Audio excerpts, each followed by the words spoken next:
Patuloy ang paghahanap ng mga rescuer sa mga maaaring nakaligtas sa ilalim ng mga gumuhong gusali matapos ang magkasunod na magnitude 7.2 at 7.5 na lindol na tumama sa Venezuela noong nakaraang Miyerkules, June 24, na nagdulot ng malawakang pinsala at pagguho ng maraming gusali sa La Guaira, Caracas at mga karatig lugar. Isang bagong silang na sanggol ang nailigtas ng mga rescuer mula sa ilalim ng mga gumuhong gusali sa La Guaira, mahigit 32 oras matapos ang lindol. Sa isang ex-post, iniulat din ni Venezuela Acting President Delcy Rodriguez ang pagsagip sa isang 11 taong gulang na batang lalaki sa Carabayeda na nagdulot ng panibagong pag-asa sa mga pamilyang hinahanap pa rin ang kanilang mga mahal sa buhay. La gente no pierde la esperanza, pasan las horas y todos los esfuerzos están puestos en salvar vidas, en ayudar a la gente, en el sentido de comunidad inmenso, de acción local, comunitaria y también de gran solidaridad internacional. Es muy emotivo. Bagamat lumipas na ang 72 oras matapos ang trahedya sa sinasabing golden hours o critical window para makakuha ng mga buhay na nakaligtas, hindi pa rin tumitigil ang mga rescuer sa paghahanap ng mga posibleng survivor mula sa ilalim ng mga debris. Isa pang 9 na buwang sanggol ang nakuha ng buhay sa ilalim ng mga guho sa tulong ng US rescuer kasama ang kanyang ina na nagtamo ng minor injury. Isang matandang babae rin ang matagumpay na nailigtas ng mga rescuer mula Spain matapos matrap sa ilalim ng mga debris sa loob ng halos 72 oras.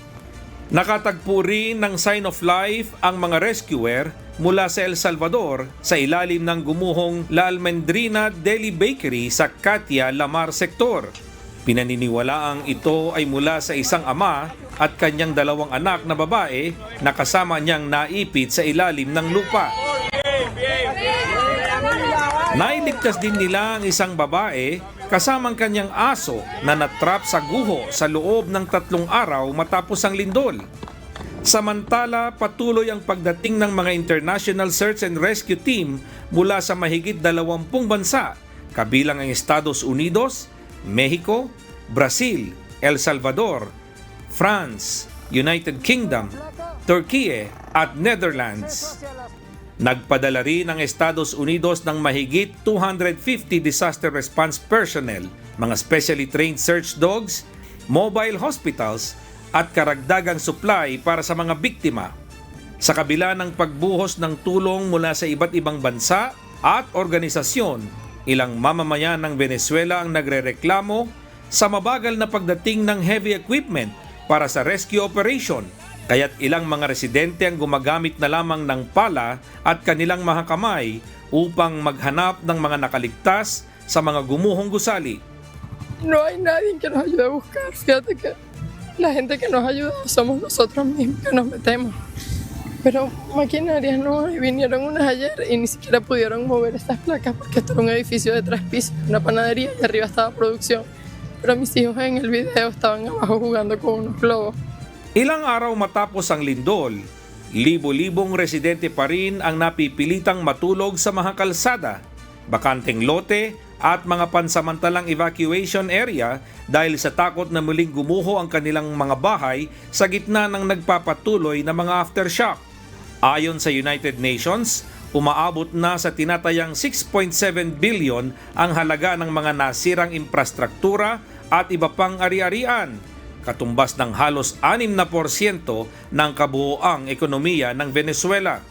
Sa pinakahuling tala, umabot na sa mahigit 1,400 ang bilang ng mga nasawi sa Doblet earthquake sa Venezuela, habang mahigit 60,000 pa ang hinahanap ng mga otoridad. Bagamat inaasahang dadami pa ang bilang ng mga nasawi sa lindol, nakatutok ang mga rescuer sa bawat oras ng operasyon sa pag-asang may masasagip pang mga nakaligtas mula sa mga gumuhong gusali. Tito Paz, humahataw sa balita ngayon.